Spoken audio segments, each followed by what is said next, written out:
that culture and answer and make the culture face its own, like a mirror, putting a mirror up to show that it's not sustainable for a cognitive framework in order to live. Is that what I hear you saying? Yeah, if you want to pursue this is the whole theme of my book, Finding Truth. By Okay. the way, is taking secular ideas and show how they collapse from within. And I researched this book for a long time because I wanted to find secular people admitting it, and I Mm. did. I found several people. This was astonishing. Several people who said they were scientists and philosophers and well-known ones, prominent people, um, who basically said, I'm a materialist. I believe that humans are basically complex biochemical machines, but does anyone really live like a machine? I'll give you one or Mm. two examples. Um, Marvin Minsky, who used to be at MIT. I think he's retired now, but anyway, MIT, so, not a fringe character.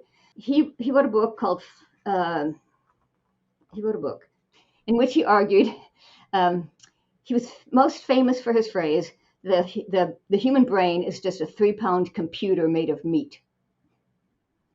And he said, we're just basically biochemical machines.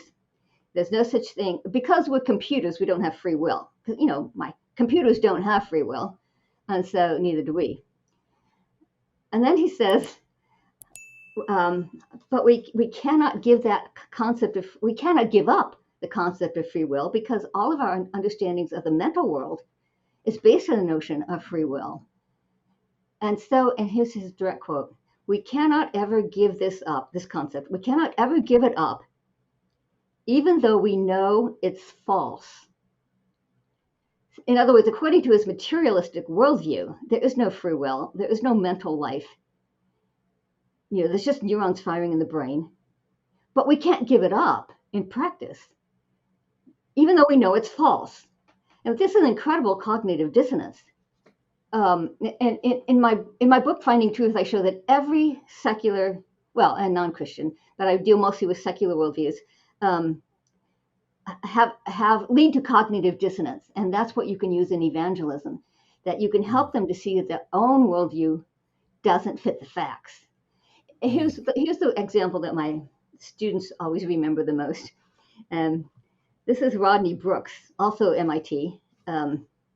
He was the head of the artificial intelligence lab there. And he wrote a book called Flesh and Machines.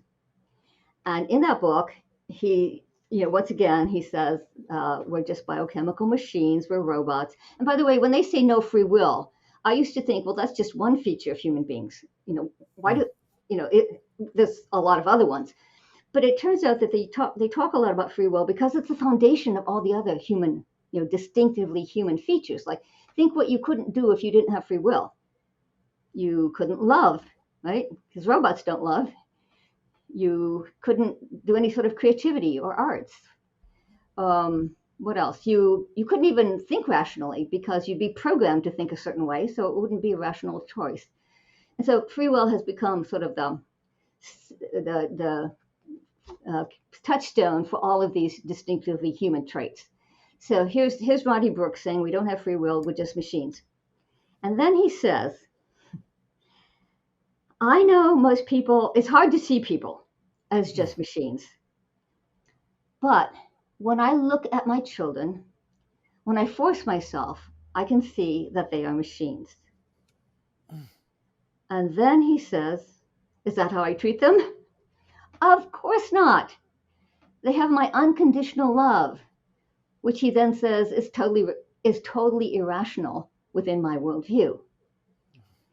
And so you wonder, how does he fit these two together then? He ends the paragraph by saying he doesn't even try. He says, I maintain two sets of contradictory beliefs. So I found several examples like that of people saying, I'm a naturalist, I'm a materialist, but you know what? I can't actually live with my beliefs. I can't function on the basis of my own worldview.